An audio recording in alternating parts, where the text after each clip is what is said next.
Good morning friends, তোমরা সবাই কেমন আছো? আশা করছি ভালো আছো। আমরাও ভালো আছি। আমার নতুন একটা ভ্লগে তোমাদের অনেক স্বাগত জানাই। তো এইসব বিয়ে বাড়ি কাটিয়ে অ্যাট লাস্ট বাড়িতে এসে আজকে একটা ডেলি ভ্লগ তোমাদের সাথে শেয়ার করছি। তো দেখো, সকাল সকাল উঠে পড়েছি। উঠে পড়ে এই দেখো, শীতের সকাল, তাই উঠতে তো ইচ্ছাই করে না, তাও উঠতে হবে। তোমার দাদাভাই ডিউটি যাবে, রান্নাবান্না তো করতেই হবে। তো তাই জন্য হচ্ছে এই যে দেখো, সকাল সকাল উঠে রান্না বসিয়ে দিয়েছি। রান্নাটা করাটা তোমাদেরকে দেখাইনি। তারপরে রান্নাবান্না করে নেওয়ার পর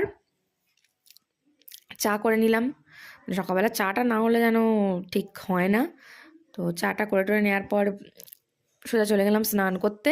স্নান টান করে পুজো টুজো করে তারপরে অনেকগুলো জামা কাপড় কেচেছিলাম, সেগুলো সব ছাদে মেলে দিয়ে এলাম।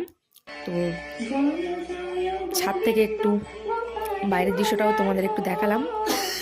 তারপরে হচ্ছে নিচে এসে টুকটাক কাজকর্ম সেরে টেরে নিয়ে ভাত খেয়ে নিলাম। আজকে হচ্ছে রান্না হয়েছিল, একটু চিকেন ছিল সেটা, আর কচু আলু চিংড়ি দিয়ে মাছের নয় সরি কচু আলু চিংড়ি দিয়ে একটা ঝোল করেছিলাম আর কি। আর পালং শাক সেদ্ধ, শীতকালে পালং শাকটা তো মানে খুব দারুণ লাগে।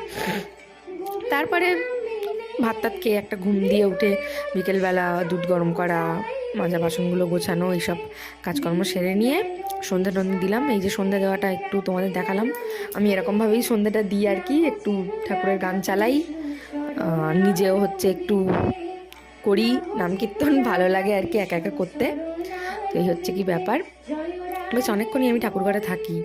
তারপরে এইসব করে টোরে আটাটা মাখিয়ে নিলাম রাত্রেবেলা রুটির জন্য। আমার শাশুড়িমাই করে রুটিটা, আমি আটাটা মাখিয়ে দিই আর কি। তারপরে হচ্ছে কালকে রান্নার জন্য সবজিটাও কেটে রাখলাম, যেহেতু কালকে তোমার দাদাভাই ডিউটি যাবে। তো তারপরে এই দেখো, তোমার দাদাভাই ডিউটি থেকে এইসব বিস্কুট, নিমকি, কেক এইসব নিয়ে এসেছিলো, সেটা একটু তোমাদের সাথে শেয়ার করলাম। ভালো লাগলে অবশ্যই চ্যানেলটা সাবস্ক্রাইব করে